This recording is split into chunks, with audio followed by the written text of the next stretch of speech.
Check it out, guys. I got the Pliers-Chalmers back in the shop because the parts finally showed up for this thing. They're supposed to be here in, I don't know, 4 days or whatever, and I don't remember exactly how long it took for these things to show up, but I want to say it was pushing 2 weeks. So we got the new water pump.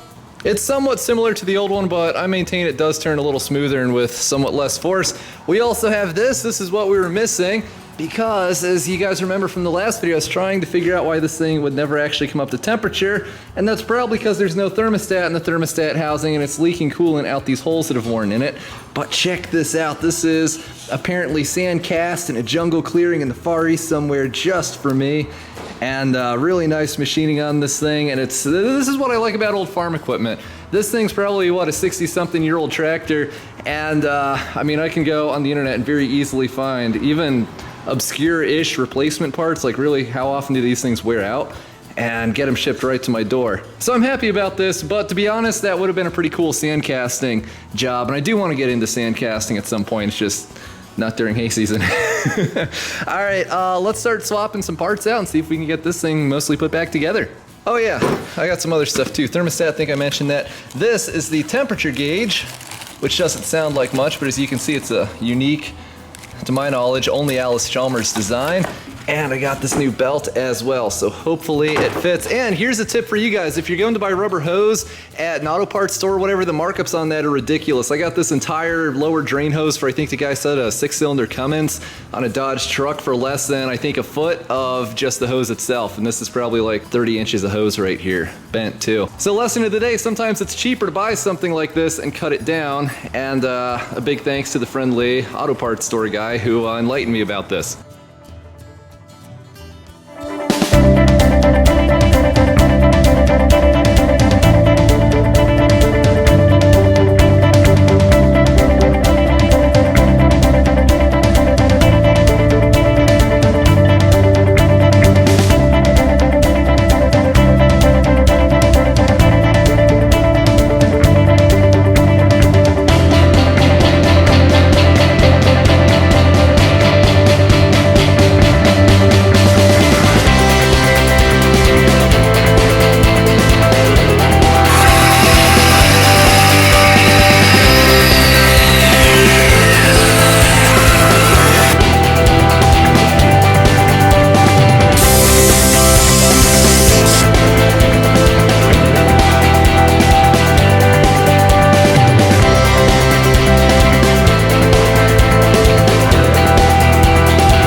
Well, this just got a lot more complicated. Basically, I'm working away on this and everything's going pretty well. You know, I get this stuff set up, hopefully rightish, and I got to thinking about, you know, the last time I was working on this, and I got this front crankshaft pulley installed, and it uses this weird setup with this nut that backs off on this bolt, and the bolt is tapered and it's supposed to go into a hole on the end of the crankshaft, and that's what holds this on here and gets it positioned properly. The problem with that is that the bolt, the size of this is only a few thousandths different than the indentation in the crankshaft, so there's basically no way to tell when it's in here and when it isn't. I was pretty positive this went in a lot further when I took it apart, so I'm like, I don't know if that's actually on there. So I'm like, I know, I'll just take the gear puller that's over here anyway, put it on the front of this thing, and see if this will budge. And I mean, I really, basically as soon as I took the slack out of that gear pulley, this pulley just shattered and broke a big chunk off the side, which is very frustrating because obviously I have to fix this now and take this all apart. But when I took this off the first time, like I was really forcing that gear puller hard to get this thing off for the first time in probably 60 years. And nothing happened. It was perfectly fine. You know, overall, I will say I really like the tractor, but there are some things about it that just aren't very good. For instance, the ergonomics are abysmal, and there's no two ways around it. Unless you're like a 4-foot tall contortionist, it's going to be a nightmare just getting on and off the thing. And a lot of the designs on this are just plain, they're bad. There's no two ways around it. Like this oil pan, well, I don't know if this is even going to seal. I might have to take that off and wrestle with it because they use this weird like curved design that goes around the end of the crankshaft, kind of like GM did on their 350 engine, and probably some others do, but even General Motors can figure out how to make that work properly. Allis-Chalmers, I mean, if you look for WD-45 oil pan leak, you will find pages and pages, like dozens, if not hundreds of forum results from people ranting about how they've put this on and taken it off multiple times because it uses this 4-piece gasket that never lines up properly and comes loose and doesn't want to seal. It's a really bad design. And like this, you know, we want a crankshaft pulley with these dimensions that weighs about this much. Better put like all this excess material on the front of this and not behind it, so people, you know, when they actually go to work on the tractor, they can pull it off. So, you know, like I said, overall it's a good tractor. A lot of it's very good. Other thing, it's badly done, and there's no two ways around it. But then again, I can break anything, and if you're going to be able to break anything, you better have a lathe.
I started machining it, but nickel, it's extremely tough. It's quite difficult to machine. And I got to looking and I was like, you know, I got to turn this down into this edge here, which is already fairly thin. And in the belt, like there's a ridge here that the rubber belt is worn. You can see it on camera right there. There's a ridge that's been worn in this, so it's already thinner than it should be. And I was afraid that I wasn't going to be able to get it smooth enough, so it was going to start, you know, eating belts, you know, because I'm not a machinist. And so I started looking for a replacement pulley. I can get one of these, but it's like $85 or $90 because evidently I'm not the only one who breaks them. And then of course I'd have the same thing I already broke, so I didn't really want that because I just break it again. So I got to digging around in my random junk area and I found this pulley.